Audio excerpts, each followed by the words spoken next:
साईं बाबा कहते हैं जो जैसे बोएगा वैसे पाएगा। यह एक साधारण सा वाक्य है, लेकिन इसका अर्थ गहरा है। हमारे कर्म, हमारे विचार और हमारी नीयत सभी कुछ हमें वापस मिलते हैं। यदि हम अच्छे कर्म करेंगे तो हमें अच्छे फल मिलेंगे। अगर हम दूसरों के साथ दया और सहानुभूति से पेश आएंगे तो वही दया और सहानुभूति हमें वापस मिलेगी।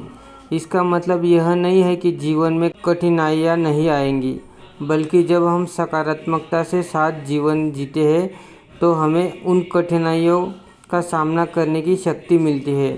साईं बाबा का यह संदेश हमें यह सिखाता है कि हम अपने कार्यों का जिम्मेदारी लें। साईं बाबा का यह संदेश हमें यह सिखाता है कि हम अपने कार्यों की जिम्मेदारी लें। यदि हम बीज अच्छे बोते हैं तो हमें एक सुंदर फसल मिलेगी। हमारे जीवन में भी यही सिद्धांत लागू होता है। इसलिए चलिए हम सभी अपने विचारों का, कर्मों का सकारात्मकता बनाते हैं। साईं बाबा की सच्ची बातें को अपने जीवन में उतारें और देखें कि कैसे आपका जीवन बदलता है। बाबा कहते हैं जो जैसे बोएगा वैसे ही काटेगा। यह एक सरल लेकिन गहरा संदेश है। हमारे कर्मों का फल हमारे ही साथ में होता है। जब हम अच्छे विचार, अच्छे कार्य और सकारात्मकता ऊर्जा फैलाते हैं तो वही हमारे जीवन में वापस लौट कर आता है। जीवन की कृषि में जैसे बीज बोए जाते हैं वैसे ही हमारी सोच और कर्म भी फलित होते हैं। यदि हम दुश्मनी, नफरत या नकारात्मकता बोलते हैं तो हमें उसी का फल भोगना पड़ेगा।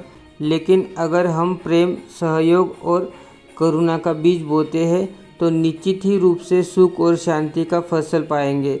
साईं बाबा की यह शिक्षा हमें याद दिलाती है कि हम अपने जीवन के कर्ता हैं। हर निर्णय, हर क्रिया हमारे भविष्य का निर्माण करती है। हम अपने विचारों और कर्मों को सकारात्मक बनाएं और एक सुंदर भविष्य का निर्माण करें। हमारे जीवन में हर क्रिया का एक फल होता है। क्या हम कभी इस पर विचार करते हैं?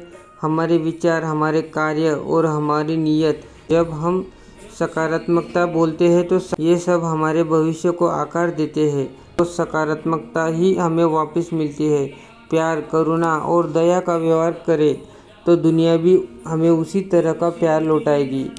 अपनी सोच और कार्यों पर नियंत्रण रखें। क्या हम दूसरों के प्रति दयालुता दिखा रहे हैं? हमेशा याद रखें, इस सच्चाई को अपने जीवन में उतारें और देखिए कैसे सब कुछ बदलता है।